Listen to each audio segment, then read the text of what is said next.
What's up, YouTube people? Shaggy the Writer coming at you live with another reading. Sherlock Holmes, studying Scarlet. We got 3 chapters to get through, so easy enough to do. Haven't really been putting this off because I absolutely love y'all and I enjoy doing this. But shouts out against the world, G. Shouts out. Don't watch, continue. Dog Rose, Trash Panda, whatever Lucif's name was on here the other day that he denied. Shouts out the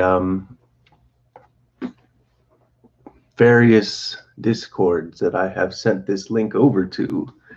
If y'all want me to holler at you, just check in and I will definitely shout you out. Subscribe and I will sub back.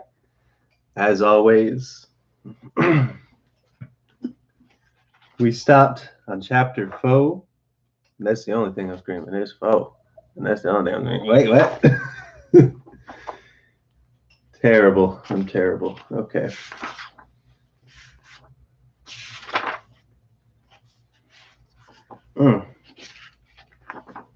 But yeah, just absolutely love y'all for showing up. I probably should have. Oh man, Don't Watch continues live on his channel too. That's what's up. Love you, cuz. Gang, gang, gang.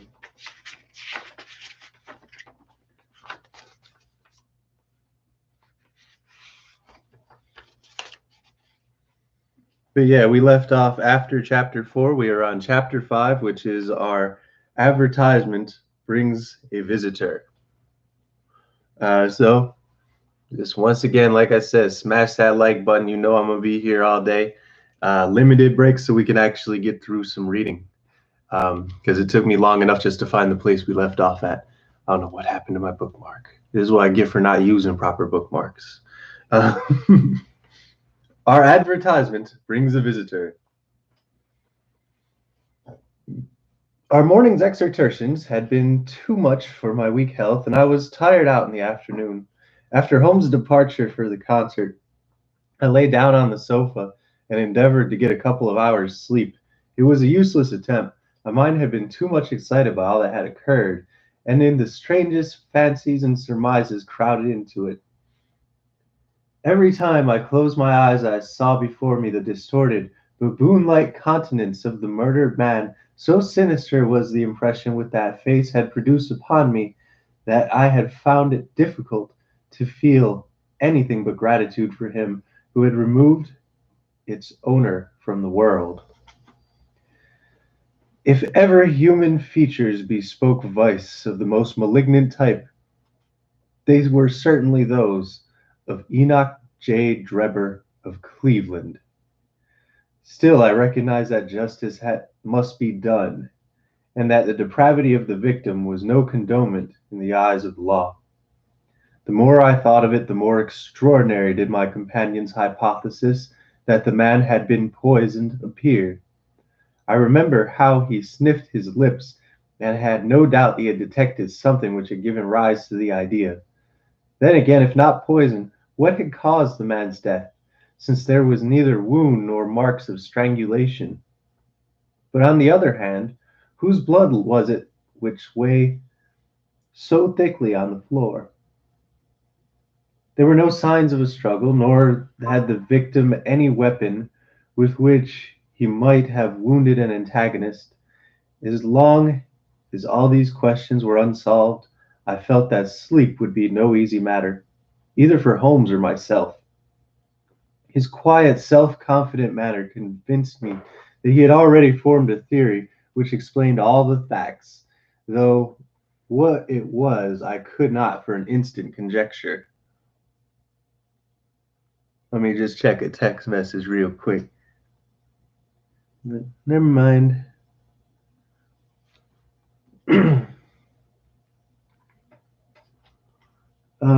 Let me see.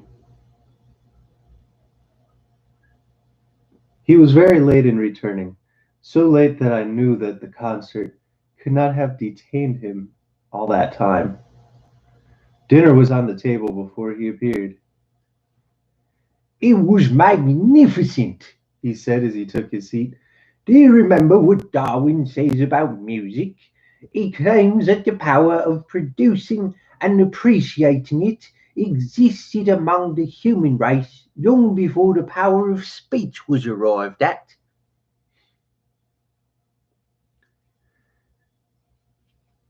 Perhaps that is why we are so subtly influenced by it. They are vague memories of our souls, of those with misty creatures when the world was in its childhood. That's a rather broad idea, I remarked. One's ideas must be as broad as nature if they are to interpret nature, He answered.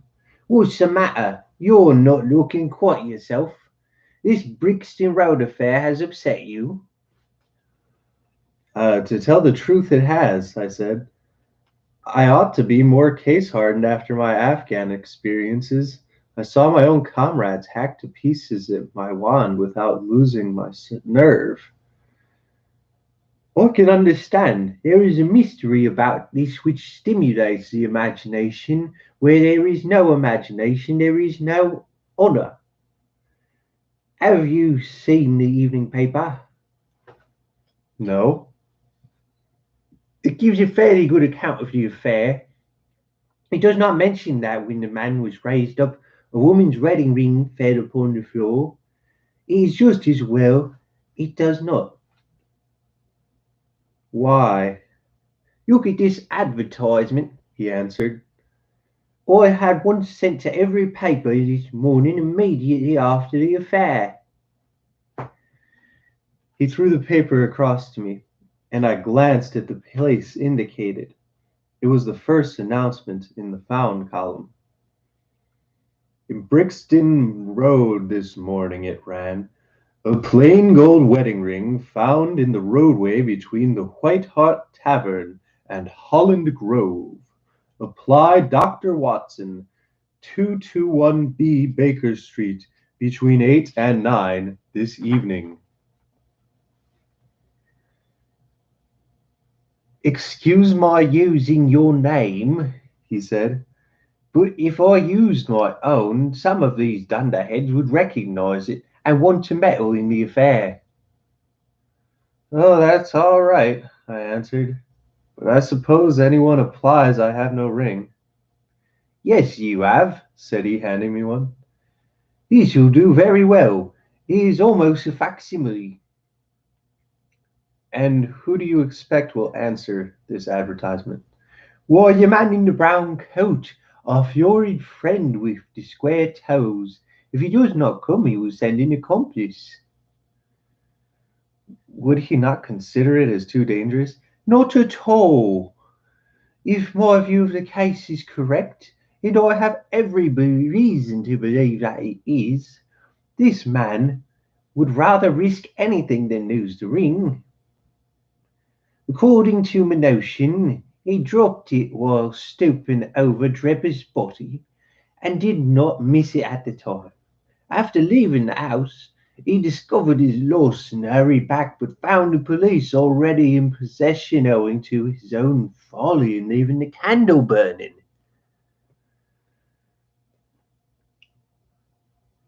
Itchy, itchy, itchy. One love, y'all. Oh my goodness, so many viewers today. This is awesome.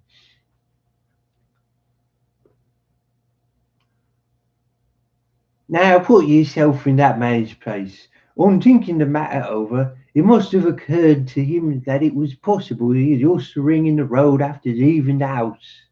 What would he do then? He would eagerly look out for the evening papers in the hope of seeing it among the articles found.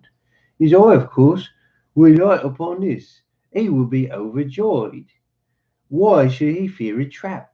There would be no reason in his eyes why the finding of a ring should be connected with a murder. He will come. He would come. You should see him within an hour. And then? I asked. Oh, you can leave me deal with him then. Have you any arms? I have my old service revolver and a few cartridges. You'd better clean it and load it. He will be a desperate man, and though I shall take him unawares, it is well to be ready for anything.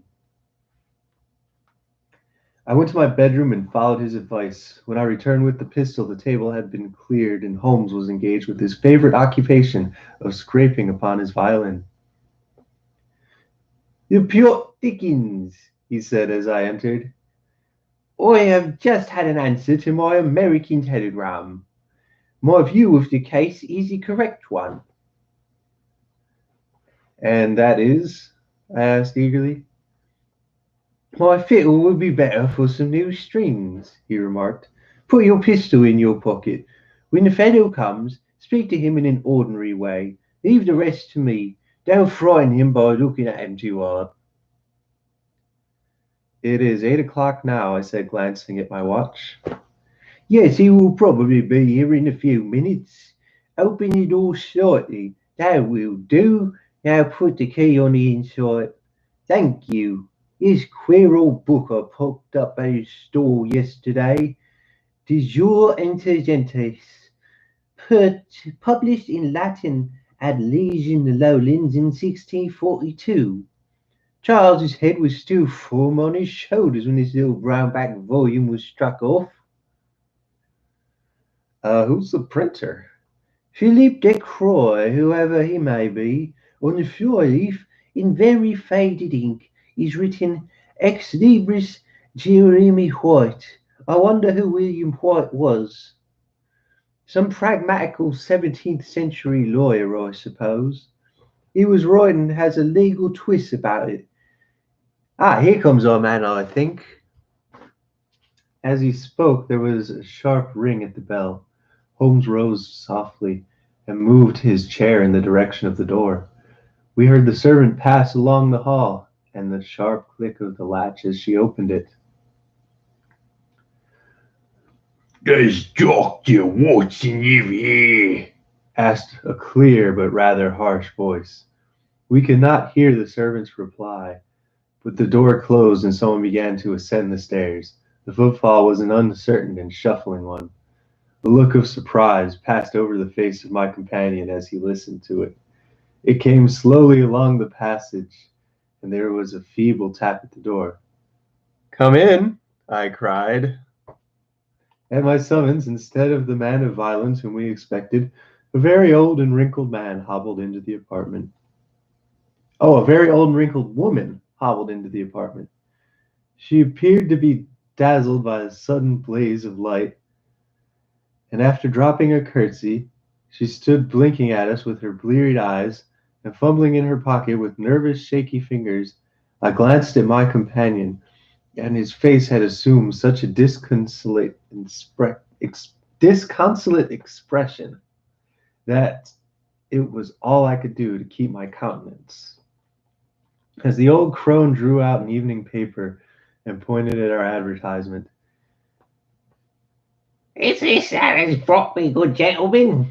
she said, dropping another curtsy. "A gold wedding ring in the Brixton Road. It belongs to me girl Sally, as was married only this time 12 month, and her husband is a steward about a union bout.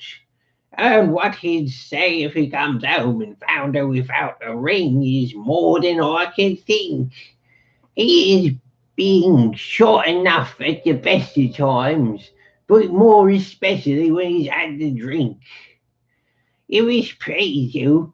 She went to the circus last night along with—" "Is that her ring?" I asked. "Lord be thanked," cried the old woman. "Sally will be glad, woman, this night that's her ring."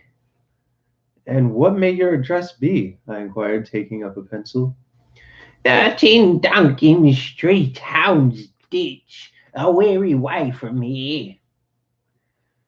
This Brixton Road does not lie between any circus and Houndsditch. Oh, Sherlock said that. Yo, against the world. G is in the building. What's up, yo? And Caleb Smalley. If I remember, you were fishy at one point. So welcome back. Uh, yes, definitely love ya. Thanks for tuning in. The Brixton Road is not your between any circus and hound's ditch, Said Sherlock Holmes sharply. The old woman faced round and looked keenly at him from her little red-rimmed eyes. The gentleman asked me for my address, She said, Sally lives in Noggings at 3 Mayfield Place, Peckham. and your name is? My name is Sawyer. Hers is Dennis. Which Tom Dennis married her in the Smock-Lane Yard too.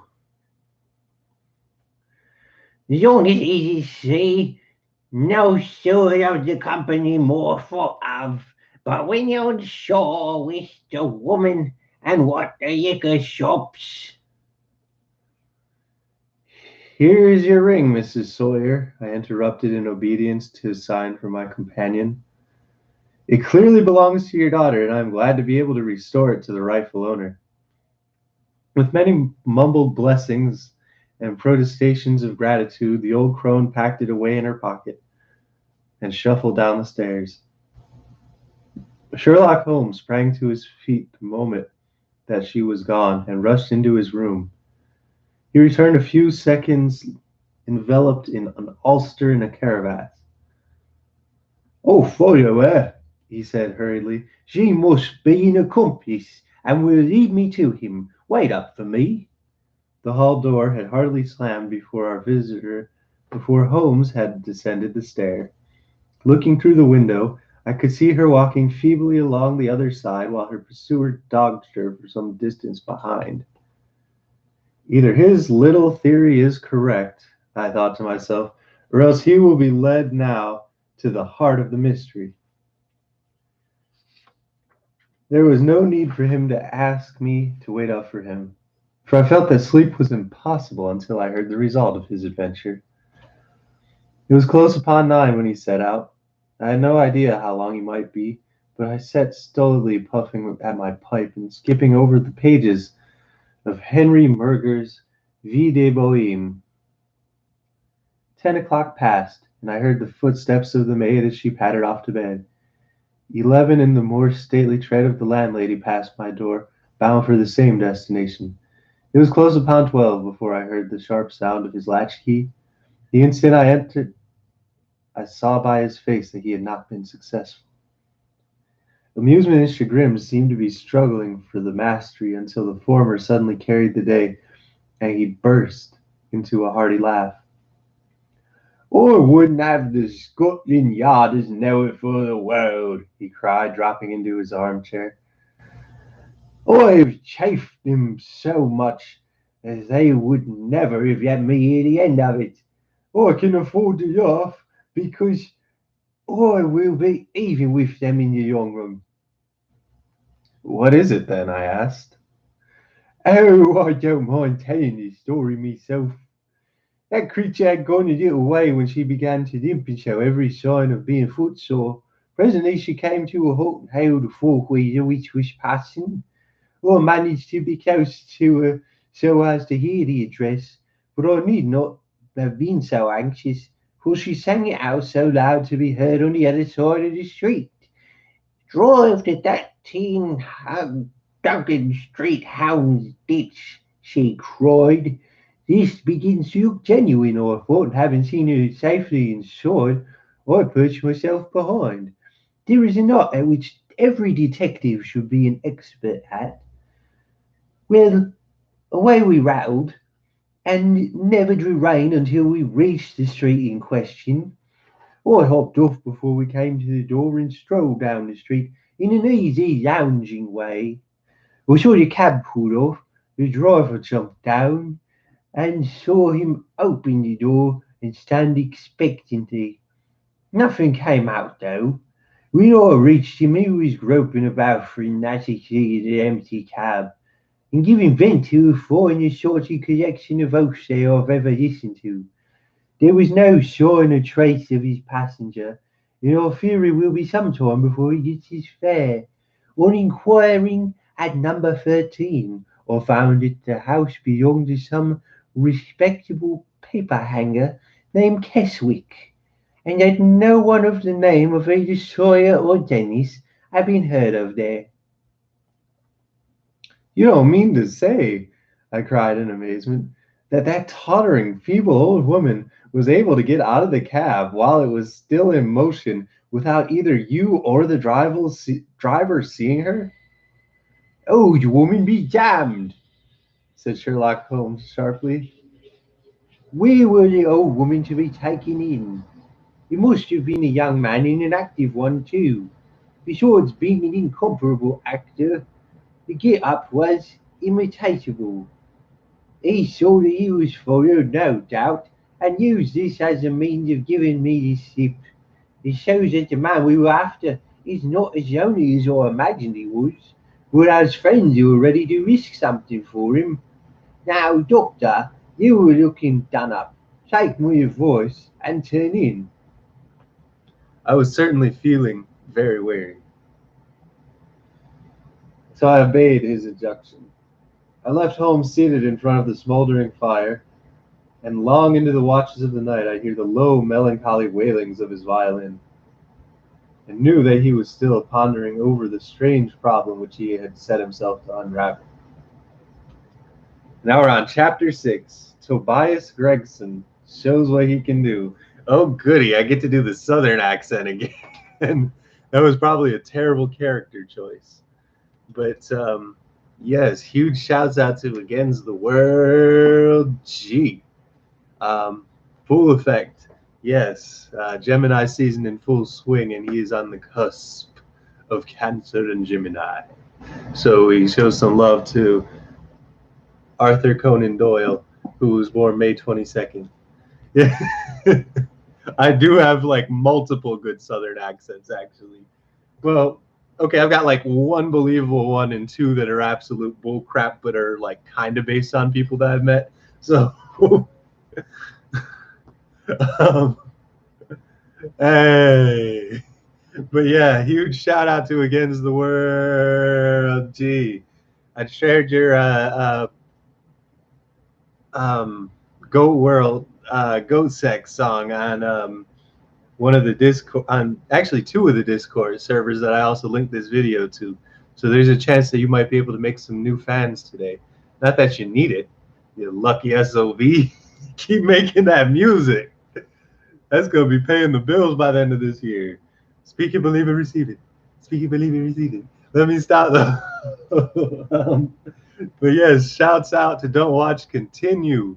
I'm sure that anyone watching this who wants to switch back and forth between our streams today is welcome to it. I'll just have to catch it after the fact like I usually do when he actually keeps them uploaded.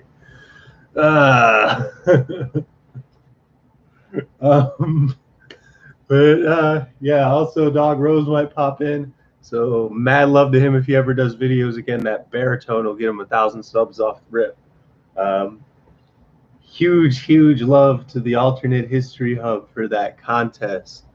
I sat there and created an entire country from scratch and dated its history from like the 12th century and didn't even have a lot of time to edit it. So I just hope that Cody enjoys it for what it's worth and isn't mad about the fact that there's about 4 or 5 bad errors in there that I would have totally edited.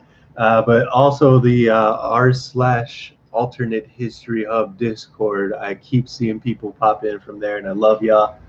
And any of the other Discords that want to pop in as well, I will definitely give y'all a shout. But we up to 3 likes already. Love a yes. Let's see. Tobias Gregson shows what he can do. Chapter 6. The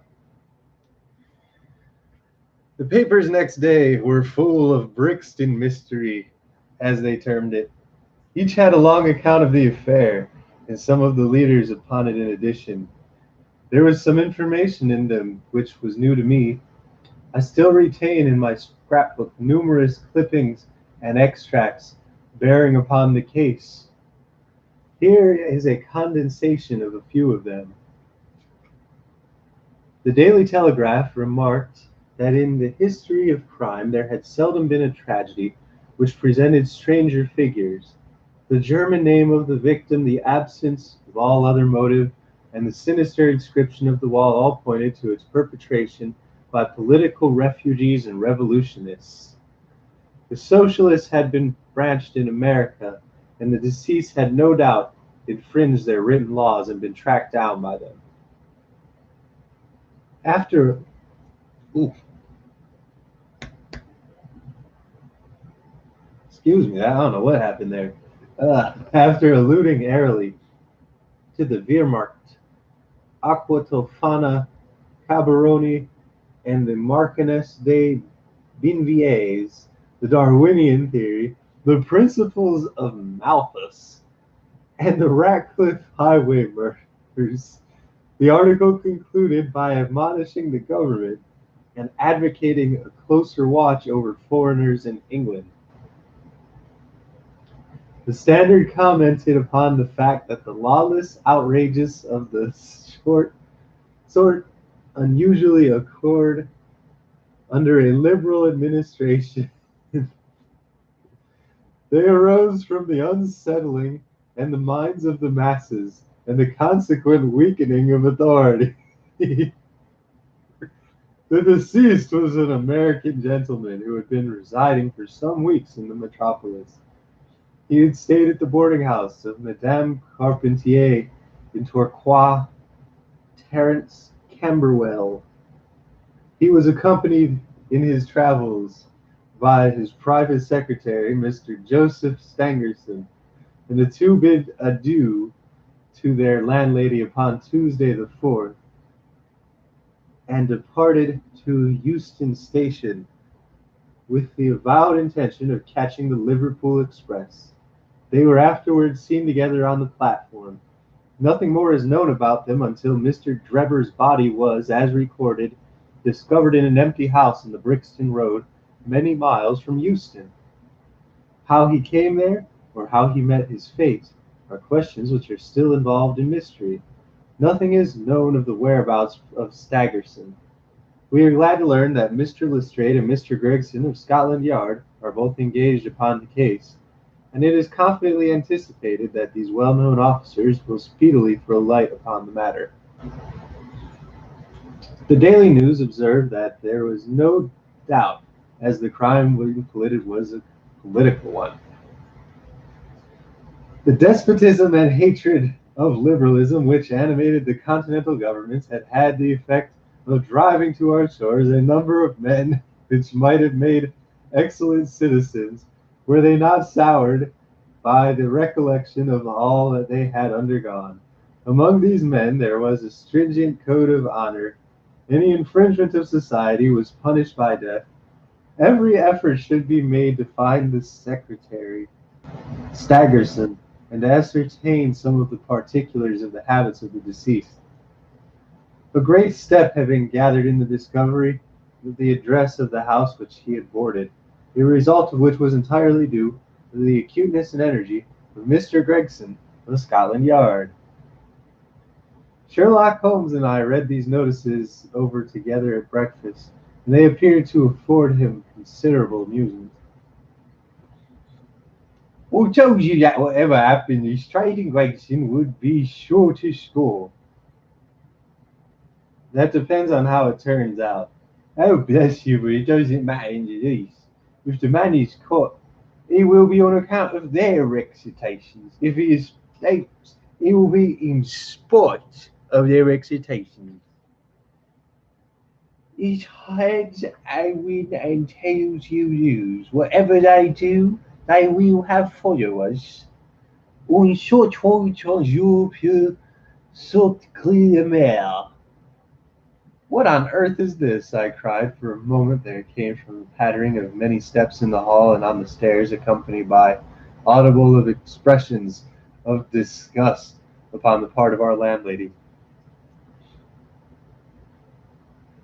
It's the Baker Street Division of the Detective Police Force, said my companion gravely, and as he spoke there rushed into the room half a dozen of the dirtiest and most ragged street Arabs that I had ever clapped eyes upon.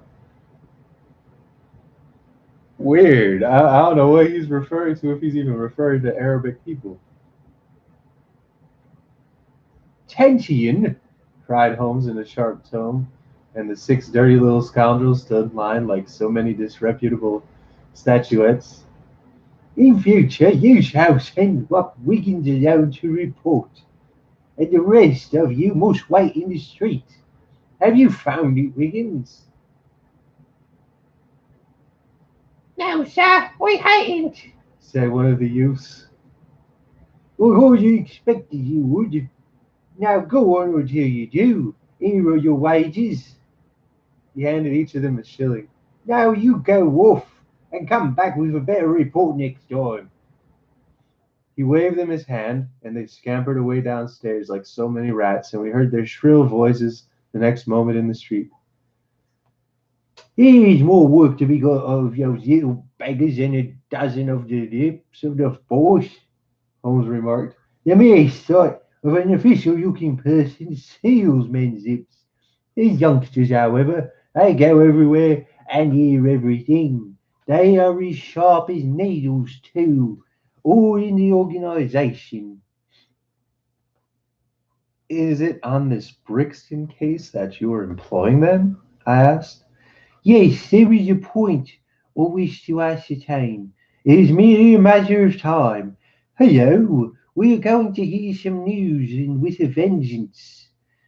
Here is Gregson coming down the road, with a beard written upon every feature of his face. Bound for sure, no. Yes, he is stopping. There he is. There is a violent peal at the bell, and a few seconds later the fair-haired detective came up the stairs, 3 steps at a time, and burst into our sitting room. "My dear fellow," he cried, wringing Holmes' unresponsive hand, "congratulate me! I've made the whole thing clear as day." The shade of anxiety seemed to me to cross my companion's expressive face. Do you mean that you were on the right track? He asked. "The right track? Why, sir, we have the man under lock and key." And his name is?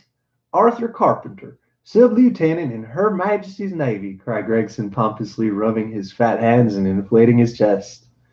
Sherlock Holmes gave a sigh of relief and relaxed into a smile. Take a seat and try one of these cigars, he said. We are anxious to know how you manage it. Will you have some whiskey and water? "Why, I don't mind if I do," said the detective. "The tremendous exertions which I have gone through during the last day or two have worn me out. Not so much that bodily exertion, you understand, as the strain upon the mind. You will appreciate that, Mr. Sherlock Holmes, for we are both brain workers." "You do me too much honor," said Holmes gravely. "It was here how you arrived at this most gratifying result." The detective seated himself in the armchair and puffed complacently at his cigar. Then suddenly he slapped his thigh in a paroxysm of amusement. "The fun of it is," he cried, "that fool Lestrade, who thinks himself so smart, gone up on the wrong track altogether. He's after the Secretary Staggerson, who had nothing more to do with the crime than the babe unborn. I have no doubt that he's caught him by this time." The idea tickled Gregson so much that he managed to laugh until he choked. And how did you get your cue? Oh, wait, that was just supposed to be normal voice. "And how did you get your clue?" "Well, I'll tell you about it, of course, Dr. Watson. This is strictly between ourselves. The first difficulty which we had to contend with was finding this American's accidents. Some people would have waited until their advertisements was answered. or until parties came forward and volunteered the information. That is not Tobias Gregson's way of going to work. You remember the hat beside the dead man? Yes, said Holmes. By Dr. John Underwood of Sons, 129 Camberwell Road. Gregson looked quite crestfallen. I had no idea you noticed that, he said. Have you been there? No. Ha! Cried Gregson in a relieved voice. You should never neglect a chance, however small it may seem. To a great mind, nothing is ill, remarked Holmes sententiously. Well, I went to Underwood and I asked him if he had sold a hat in the size of the description. He looked over his books and came on it at once. And he sent the hat to a Mr. Drebber residing at Carpentay's boarding establishment, Torquay Terrace. Thus I got his address. Smart, very smart, murmured Sherlock Holmes. Next I called upon Madame Carpentier, continued the detective. Found her very pale and distressed. Her daughter was in the room too, an uncommonly fine girl she is too. She was looking red about the eyes and her lips trembled as I spoke to her. That didn't escape my notice. I began to smell a rat. You know the feeling, Mr. Sherlock Holmes, when you come upon the right scent, kind of thrill in your nerves. Have you heard of the mysterious death of your late boarder, Mr. Enoch J. Drebber of Cleveland? I asked. The mother nodded, but she didn't seem to be able to get out a word. The daughter burst into tears, and I felt more than ever that these people knew something of the matter. At what o'clock did Mr. Drebber leave your house for the train? I asked. At 8 o'clock, said she, gulping at her throat with her own agitation. This secretary, Mr. Staggerson, said that there were two trains, one at 9:15 and one at 11. He was to catch the first. And was that the last which you saw of him? A terrible change came over the woman's face as I asked the question. Her features turned perfectly livid. It was some seconds before I could get out a single word. Yes, and when it did come, it was in a husky and unnatural tone. There was silence for a moment. Then the daughter spoke in a calm, clear voice. No good has ever come of falsehood, mother, she said. Let us be frank with this gentleman. We did see Mr. Drebber again. God forgive you, cried Madame Carpentier, throwing up her hands and sinking in the back of the chair. You have murdered your brother. Arthur would rather we spoke the truth, the girl answered firmly. You'd best tell me all about it now, I said. Half confidences are worse than none. Besides, you do not know how much we know of it. On your head be it, Alice, cried her mother, and then turned to me. I will tell you all, sir. I do not imagine that my agitation on behalf of my son arises from any fear lest he should have a hand in this terrible affair. He is utterly innocent of it. My dread is, however, that in your eyes and the eyes of others he may appear to be compromised. That, however, is surely impossible. His high character, his profession, his antecedents would all forbid it.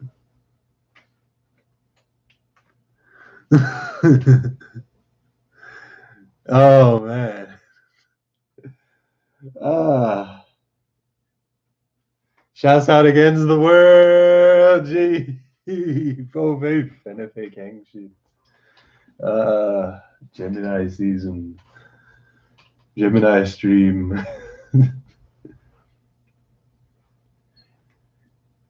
Your best way to make a clean breast of the facts, I answered. Depend upon it, if your son is innocent, he will be none the worse. Perhaps Alice had better leave us together, she said, and her daughter withdrew. No, sir, she continued. I had no intention of telling you all this, but since my poor daughter has disclosed no alternative, Having once decided to speak, I will tell you all without omitting any particular. It is your wisest course, said I. Mr. Drebber has been with us nearly 3 weeks. He and his secretary, Mr. Sigerson, had been traveling on the continent. I noticed the Copenhagen label upon each of their trunks, showing they had been in their last stopping place. Staggerson was a quiet, reserved man, but his employer, I'm sorry to say, was far otherwise. He was coarse in his habits and brutish in his ways. The very night of his arrival, he became very much the worse for drink, and indeed, after 12 o'clock upon the day, he could hardly ever be said to be sober. His manners towards the maid servants were disgustingly free and familiar. Worst of all, he has speedily assumed the same attitude towards my daughter Alice, and spoke to her more than once, in a way which fortunately she is too innocent to understand. On one occasion he actually seized her arms and embraced her, an outrage which caused his own secretary to reproach him for his unmanly conduct. Oh, oh, oh.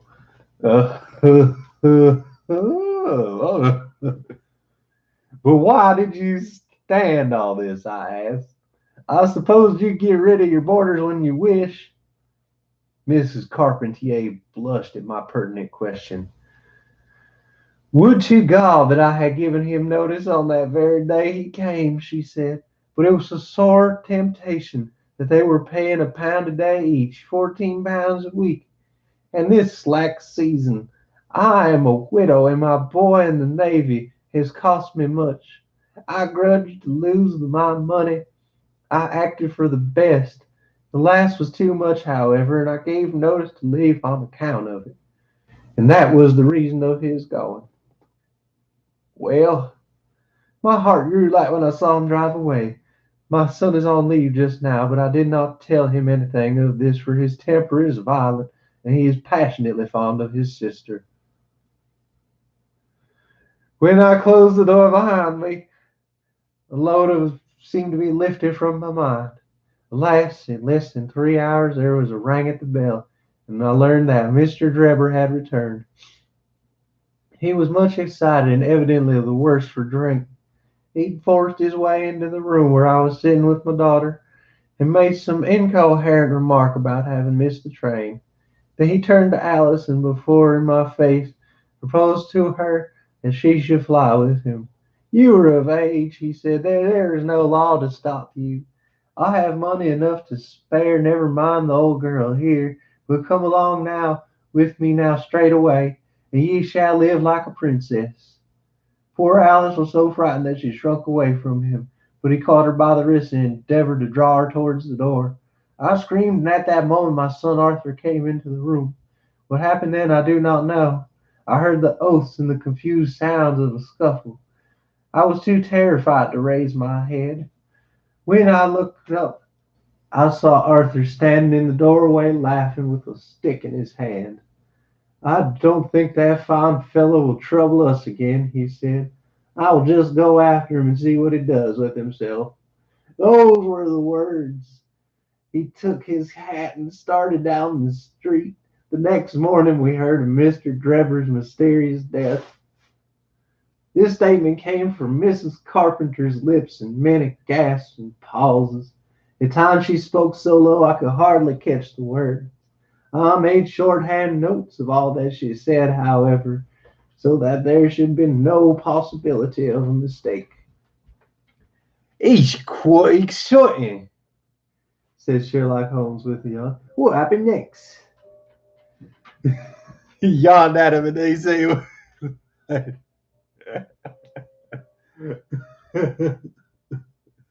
what an asshole.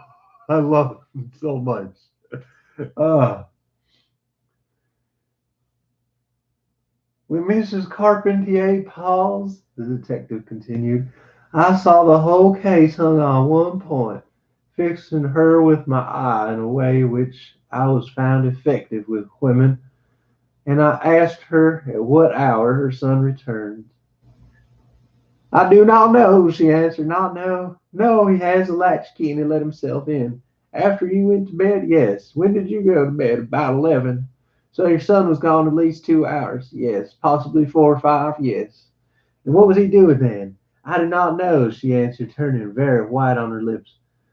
Of course, there was nothing more to be done. I found out that where Lieutenant Carpentier was, took 2 officers with me, and arrested him. When I touched him on the shoulder and warned him to come quietly with us, he answered bold as brass. I suppose you were arresting me for being concerned in the death of that scoundrel Drebber, he said. And we had nothing to him about it, so that his alluding to it had a most suspicious aspect. Very. Oh my god. Very, said Holmes. He still carried a heavy stick, which was mother described him as having with him when he followed Drebber. His stout oak cudgel. What is your theory, then?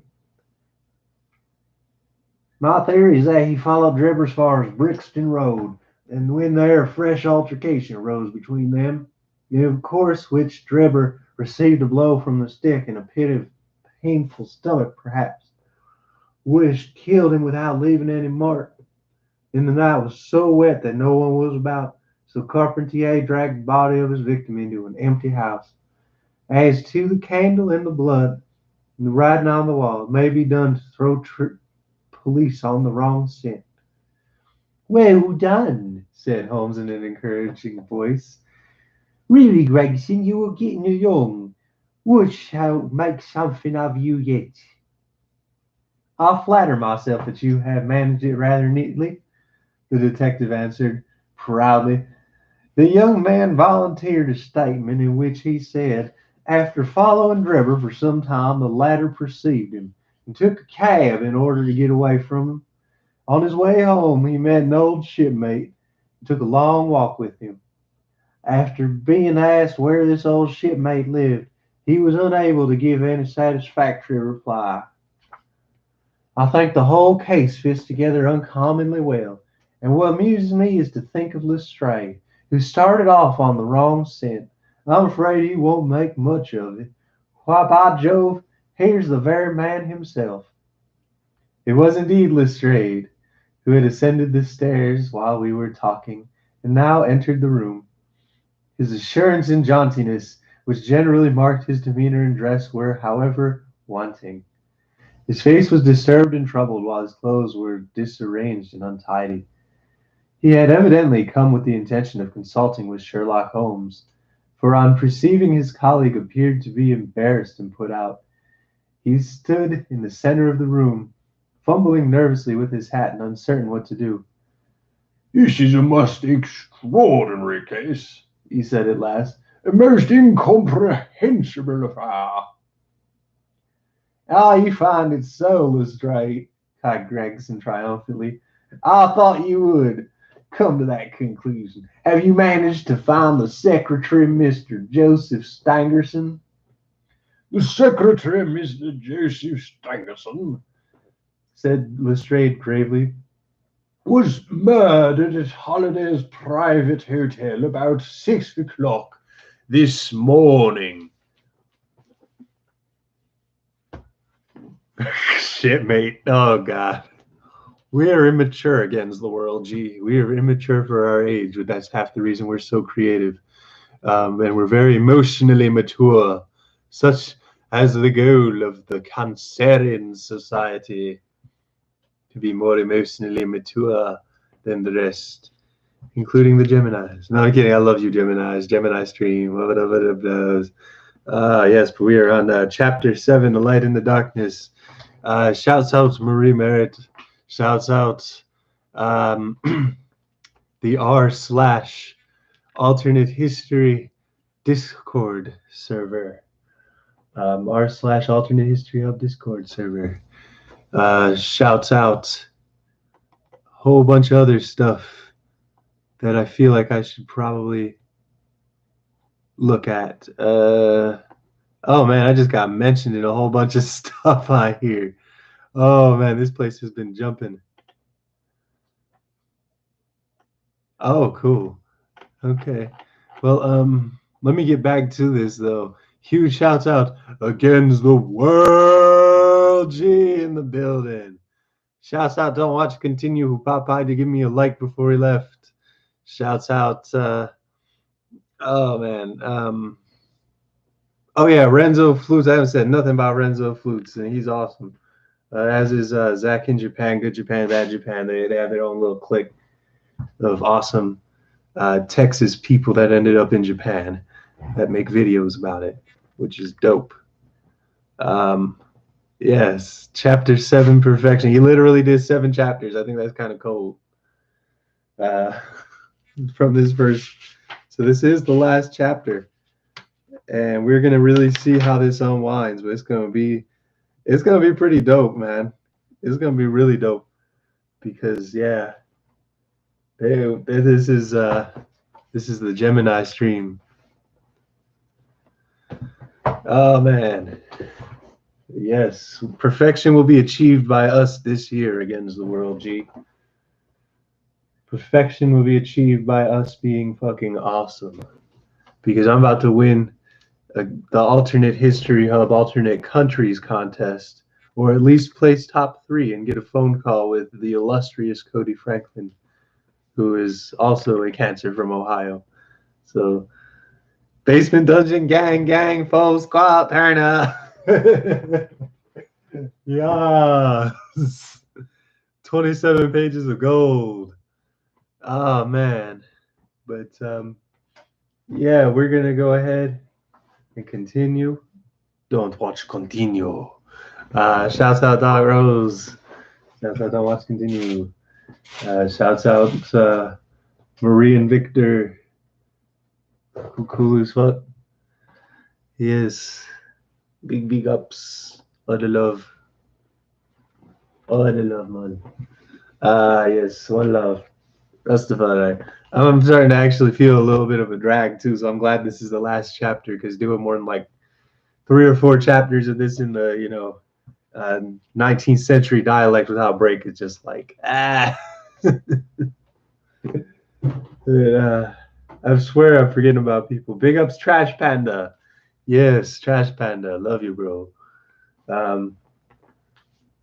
Yes. And if Heather ever joins us, that might be kind of interesting. Because Heather's a wild card. We love you, Heather, and we love the Coach Chad people. And the gosh, I can't even think of the other one. The names of the other groups I posted this in too many Discord groups. But anyway, chapter 7, Light in the Darkness. Gang shit. The intelligence with which Lestrade greeted us was so monotonous and so unexpected that we were all 3 fairly dumbfounded. Gregson sprang out of his chair and upset the remainder of his whiskey and water. I stared in silence at Sherlock Holmes, whose lips were compressed and his brows drowned over his eyes. Staggerson too, he muttered. The pure thickens. It was quite thick enough before, Grumbled Lestrade, taking a chair. I seem to have dropped into some sort of council of war. Are you sure of this piece of intelligence? Stammered Gregson. I've just come from his room, said Lestrade. I was first to discover what had occurred. We've been hearing Gregson's view of the matter, he observed. Would you mind letting us know what you have seen and done? I've no objection, Lestrade answered, seating himself. I freely confess that I was of the opinion that Stangerson was concerned of the death of Drebber. This fresh development has shown me that I was completely mistaken. Full of one idea, I set myself to find out what had become of the secretary. They had been seen together at Euston Station about 8:30 on the evening of the 3rd. At 2 in the morning, Drebber had been found in the Brixton Road. The question which confronted me was how Staggerson had been employed between 8:30 and the time of the crime. What had become of him afterwards? I telegraphed Liverpool, giving a description of the man and wanting them to keep me informed on American boats. I set to work calling upon all the hotels and lodging houses in the vicinity of Euston. You see, I argued that if Drebber and his companion were to be separated, the natural course for the latter would to be put up somewhere in the vicinity for the night, and then to hang about the station again next morning. They will be Yorkers who agree on some meeting place beforehand, remarked Holmes. Sure, I proved it. I spent the whole of yesterday evening making inquiries entirely without avail. This morning I began very early, and at 8 o'clock I reached Halliday's private hotel in Little George Street. On my inquiry as to whether Stangerson was living there, they once answered me in the affirmative. No doubt you are the gentleman whom he was expecting, they said. He has been waiting for a gentleman for 2 days. Where is he now? I asked. He is upstairs in the bed. He wished to be called at 9. I will go up and see him at once, I said. It seemed that my sudden appearance might shake my nerves and lead him to say something unregarded. The Boots volunteered to show me to the room. It was on the second floor. That there was a small corridor leading up to it.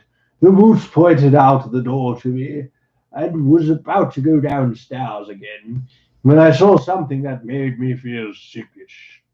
In my 20 yards experience, from under the door there curled a little red ribbon of blood, which had meandered across the passage and formed a little pool along the skirting on the other side. I gave a cry, which brought the Boots back, and nearly fainted when he saw it. The door was locked on the inside, and we put our shoulders to it and knocked it in. The window of the room was open, and beside the window, all huddled up, lay the body of a man in his nightdress. He was quite dead and had been for some time, for his limbs were rigid and cold. When we turned him over, the Boots recognized him at once as being the same gentleman who had engaged the room under the name Joseph Stangerson. The cause of the death was a deep stab in the left side, which must have penetrated the heart. And now comes from the strangest part of the affair. Why do you suppose was above the murdered man? I felt a creeping of the flesh and a presentiment of coming horror even before Sherlock Holmes answered. The word was shy, reaching in the edges of blood. What's about the wave? Yes. The word was shy, reaching in the edges of blood, said Holmes. That was it, said Lestrade in an awestruck voice, and we were all silent for a while.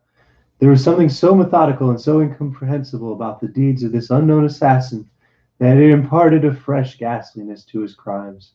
My nerves, which were steady enough on the field of battle, tingled as I thought of it.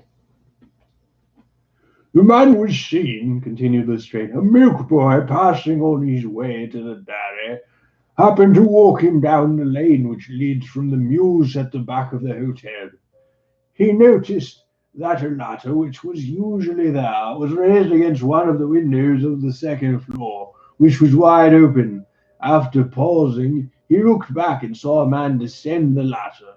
He came down so quietly and openly that the boy imagined to be some carpenter or joiner at work at the hotel. He took no particular notice of him, besides thinking in his own mind that it was early for him to be at work. He has the impression that the man was tall, had a reddish face, and was dressed in a long brownish coat. He must have stayed in the room for some time after the murder, for we found the blood-stained water in the basin where he had washed his hands, and marks on the sheet where he had deliberately wiped his knife. I glanced at Holmes on hearing the description of the murder so tallied exactly with his own. There was, however, no trace of exultation or satisfaction on his face. Did you find nothing in the room which could furnish a clue to the murderer? Nothing. Stangerson had Draggers' purse in his pocket, but it seems that he was usual as he did all the paying. There was 80-odd pounds in it, but nothing had been taken. What motives are these extraordinary crimes? Robbery is certainly not one of them. There were no papers or memoranda in the murdered man's pocket, except a single telegram dated from Cleveland about a month ago and containing the words, "J.H. is in Europe." There is no name appended to the message. And there was nothing else? Holmes asked. Nothing of any importance. The man's novel, with which he had read himself to sleep, was lying upon the bed, and the pipe in his chair beside him. There was a glass of water on the table, and on the window there was a small chip ointment box containing a couple of pills. Sherlock Holmes sprang from his chair in an exclamation of delight. I think, he cried exultantly, my case is complete. The two detectives stared at him in amazement. I have now in my hands, my companion said confidently, all the threads which have been formed of such a triangle. There are, of course, details to be filled in.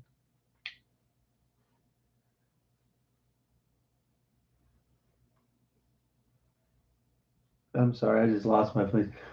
But I am as certain of all the main facts, from the time that Drebber parted from Stangerson at the station up to the discovery of the body of the latter. As I have seen them with my own eyes, I will give you proof of my knowledge. But did you lay your hands upon those pills? I have them, said Lestrade, producing a small white box. I took them and the purse and the telegram, intending to have them in the place of safety at the police station. It was the merest chance my taking these pills, for I am bound to say I do not attach any importance to them. Give him here, said Holmes. Now, doctor, turning to me, are those ordinary pills? They certainly were not. They were of a pearly gray color, small and round and almost transparent against the light. From their lightness and transparency, I should imagine that they are soluble in water, I remarked. Precisely so. Precisely so, said Holmes. Now, would you mind going down and fetching that poor little devil of a terrier which has been bad so long, and which the landlady wanted to pull out of his pain yesterday? I went downstairs and carried the dog up in my arms. His labored breathing and glazed eyes showed that it was not far from its end. Indeed, its snow-white muzzle proclaimed that it had already exceeded the usual term of canine existence. I placed it upon the cushion on the rug. I will now cut one of these pills in two, said Holmes, and drawing a penknife, he suited the action to the word. One half we return to the box for future purposes. The other half I will place in the wine glass, which has a teaspoonful of water. You perceive that our friend is a doctor. He's right, and it readily dissolves. This may be very interesting, said Lestrade in a tone of one who suspects that he is being laughed at. I cannot see, however, what it has to do with the death of Mr. Joseph Stangerson. Patience, my friend, patience. You will find in time that everything has to do with it. I shall now add a little milk to the mixture palatable, and on presenting it to the dog, we will find that he laps it up readily enough. As he spoke, he turned the contents of the wine glass into a saucier and placed it in front of a terrier, who licked it speedily dry.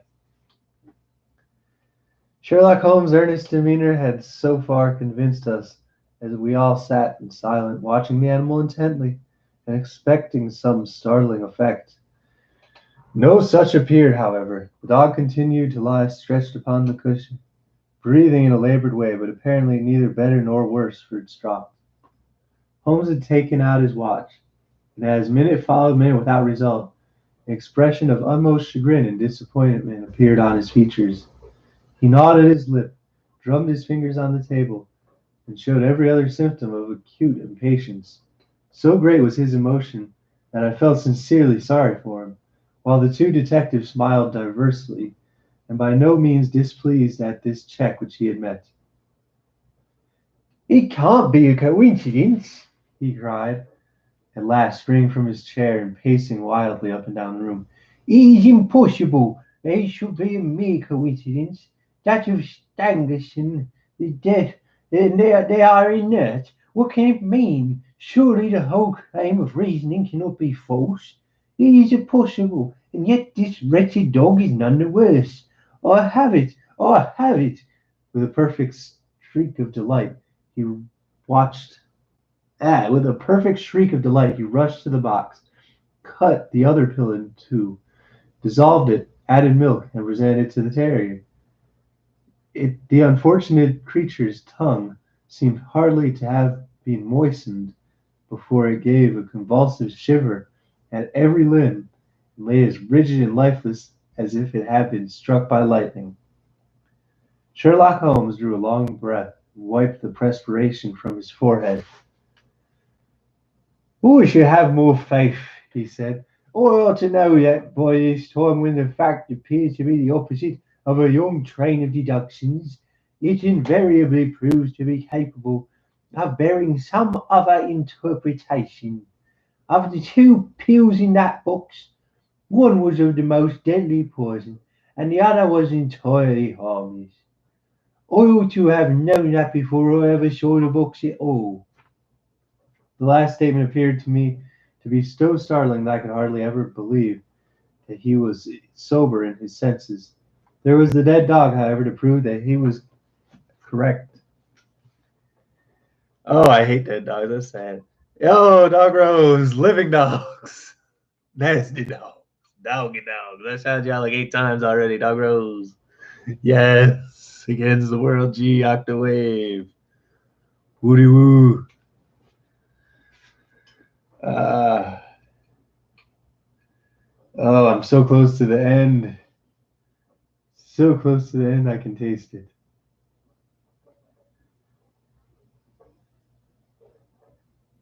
All this seems strange to you, continued Holmes, because you failed at the beginning of the inquiry to grasp the importance of a single real clue which was presented to you.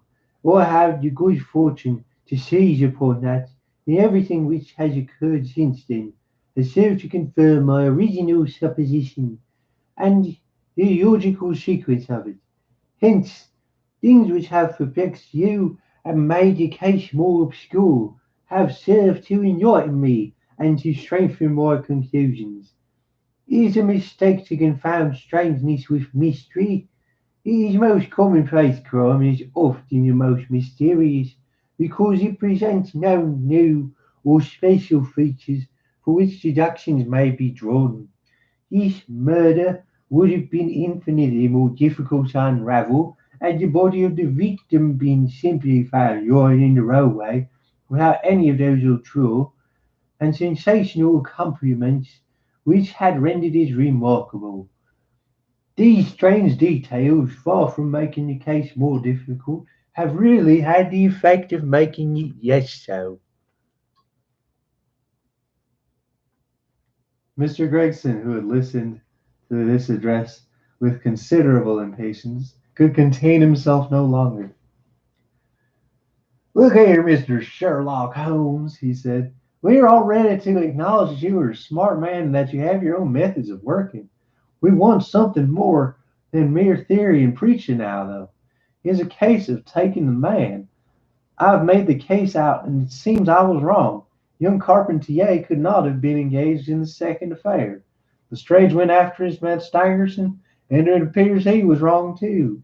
You've thrown out hints here and hints there and seem to know more than we do, but the time has come where we feel that we have the right to ask you straight, how much do you know of the business? Can you name the man who did it?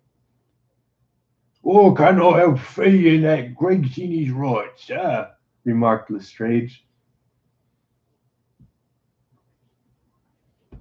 Ah, we've both tried and we've both failed. You've remarked more than once since you've been in the room, and you are all the evidence which you require.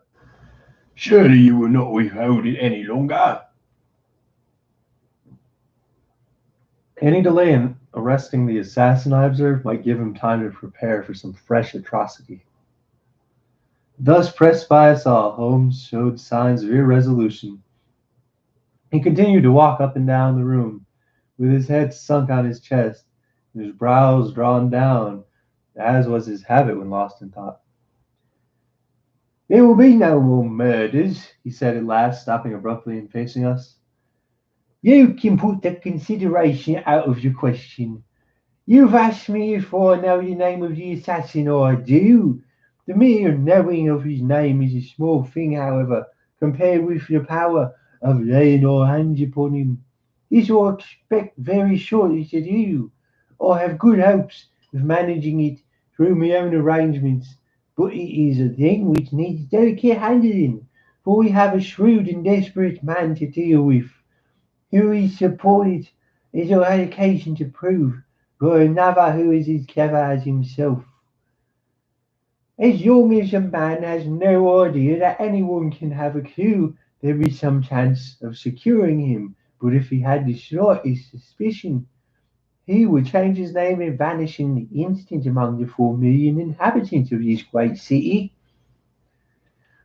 Without meaning to either of your feelings, I am bound to say that I consider these men to be more than a match for the official force, and that is why I have not asked for your assistance.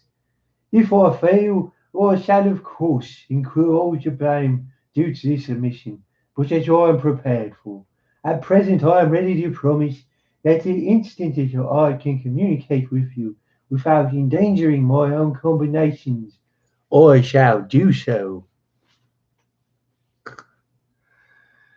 Ah, yes, there will be no more murders, eh? Dog Rose. Shout out Dog Rose. The superpowered baritone. Against the World G, also called Goat World on Sound or Band Lab. I tried to call it SoundCloud because I'm a putz. Oh man.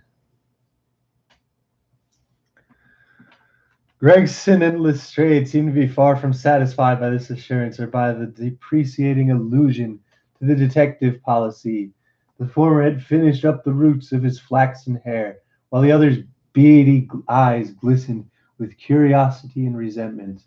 None of them had time to speak, however, before there was a tap at the door, and the spokesman of the street Arabs, young Wiggins, introduced his insignificant and unsavory person. Please, sir, He said, touching his forelock. we'll have the cab downstairs. Good boy, Holmes said blandly. why don't you introduce his pattern at Scotland Yard? He concluded, taking a pair of steel handcuffs from his drawer. See how beautifully the spring works. They fasten in an instant. Your pattern is good enough, Remarked Lestrade. we can only find a man to put them on. Very good, said Holmes, smiling. The cabman may as well help me with me boxes. Just ask him to step up, Wiggins. I was surprised to find my companion speaking as though he were about to set out on a journey, since he had not said anything to me about it. There was a small portmanteau in the room, and this he pulled out and began to strap. He was busily engaged at it when the cabman entered the room. Just give me help with this buckle cap, man. he said, kneeling over his task and never turning his head. The fellow came forward with a somewhat sullen, defiant air and put his hands to assist. At the instant there was a sharp click, the jangling of metal, and Sherlock Holmes sprang to his feet again. Gentlemen, He cried with flashing eyes. let me introduce you to Mr. Jefferson Hope, the murderer of Enoch Drebber and Joseph Stangerson.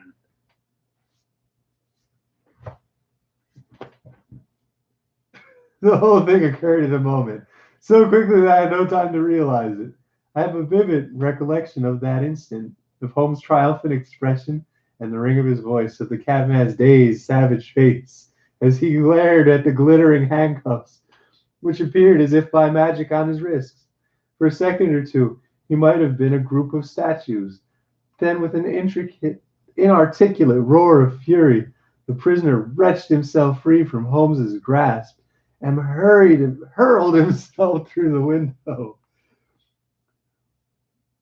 Woodworking glass gave way before him, and he got quite through. Gregson, Lestrade, and Holmes sprang upon him like so many staghounds. He was dragged back into the room, and then commenced a terrific conflict.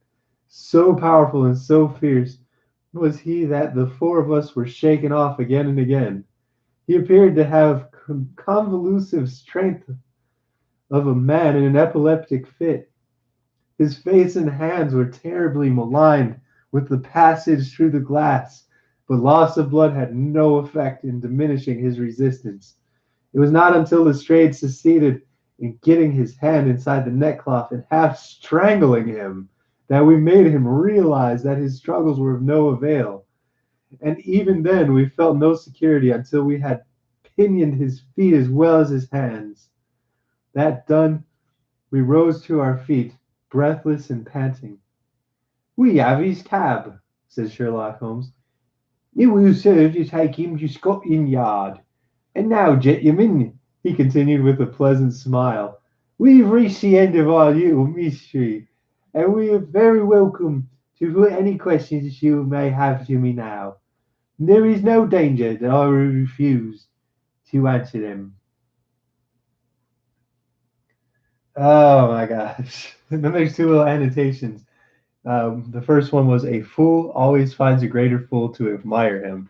And the second one is just one of the words meant unconventional. So they don't need a whole lot of footnotes in this. That's pretty dope, honestly, though. Oh, man. But thank you so much for showing up today, guys. Just all kinds of love to... Oh, I was going to pull out the microphone and be a dickhead. Hang on. There we go. Against the world. Gee. I hope that didn't look gross. But yes, shouts out to Dog Rose. Oh, yes. Huge shouts out to Dog Rose. Against the world. Gee. Don't watch. Continue. I hope he got my message the other day because I sent him some little...